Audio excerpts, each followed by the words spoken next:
ভালো ব্যাটার যখন টাচে থাকেন তখন 5টা ম্যাচের মধ্যে 3টাতেই বড় ইনিংস খেলে ফেলেন। গ্রেট ব্যাটাররা টাচে থাকলে 3 ইনিংসের সবগুলোতে ইনিংস বড় করতে পারেন। সঞ্জু স্যামসন যেমন টানা 3টা বড় ইনিংস খেললেন, তাহলে কি সেই 2015 সালে টি-20 ক্রিকেটে অভিষিক্ত সঞ্জু স্যামসন অবশেষে গ্রেটনেসের ছোঁয়া পেতে শুরু করেছেন? কেরালার বরপুত্ররা দলে থাকলে ভারত কখনোই বিশ্বকাপ হারে না। 1983 সালের সুনীল ওয়ালসন, 2007 বা 2011 সালের সান্তাকুমারান শ্রীশান্ত, এরপর 2024 সালে ছিলেন সঞ্জু স্যামসন, আর এবার তো তিনি ভারতের মহানায়ক। বাকিদের কেউ সেই অর্থে বিশ্বকাপ ফাইনালে পারফর্ম করতে পারেননি, তবে সঞ্জু স্যামসন অন্য ধাতুতে গড়া। তিনি হারিয়ে যেতে আসেননি, তিনি সাধারণ গড়পর্তা হয়ে বেঁচে থাকতে আসেননি। 94% চিনিযুক্ত অরেঞ্জ ড্রিঙ্কস না, নিন জিরো ক্যাল অরেঞ্জ ড্রিঙ্ক পাউডার। তিনি এসেছেন শাসন করতে।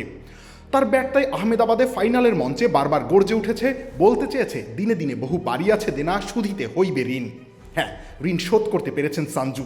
টি-20 বিশ্বকাপ ইতিহাসের মাত্র তৃতীয় ব্যাটার হিসেবে সেমিফাইনাল ও ফাইনালে হাফ সেঞ্চুরি করতে পেরেছেন তিনি।